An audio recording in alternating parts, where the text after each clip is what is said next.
అశోక్ తమ్ముడు డ్రైవర్ సంబంధించిన విషయంలో నిన్న జగిత్యాల జరుగుతున్నటువంటి పెట్రోల్ డీజిల్ పై మరియు కేంద్ర ప్రభుత్వం వరి ధాన్య కొనుగోలు సకాలంలో చేయాలనే అంశం లోపల జరుగుతున్న నిరసన కార్యక్రమాన్ని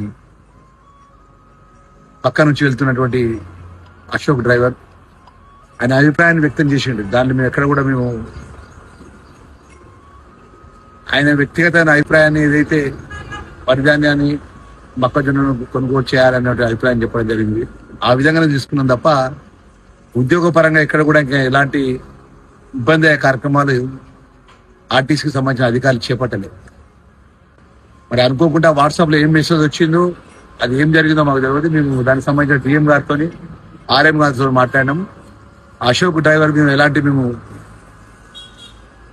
చర్యల పరంగా ఇన్వాల్వ్ చేయలేదు సార్, అది తప్పు అది అని చెప్పడం జరిగింది. ఏదేమైనా కూడా అశోక్ సంబంధించినటువంటి ఉద్యోగ పరంగా ఎలాంటి ఇబ్బంది జరగదు. అశోక్ ఆ తమ్ముడు ఆయన సొంత నిర్ణయాన్ని చెప్పిండు. ఆ నిర్ణయాన్ని మేము స్వాగతిస్తున్నాం. మరి ప్యాడీ ఎక్కువ వచ్చింది, మొక్కజొన్న ఎక్కువ వచ్చింది, ప్రభుత్వం మీద ఒత్తిడి ఉన్నది, దాంట్లో కొంచెం రైతులకు ఇబ్బంది అయినా మా బాధ్యత నిర్వర్తిస్తున్నాం అన్న విషయాన్ని కూడా తెలియజేసుకుంటూ అశోక్ ఆర్టీసీ డ్రైవర్ తమ్ముడికి ఎలాంటి ఇబ్బంది జరగదనే విషయాన్ని జిల్లా మంత్రిగా నేను మనవి చేస్తున్నాను.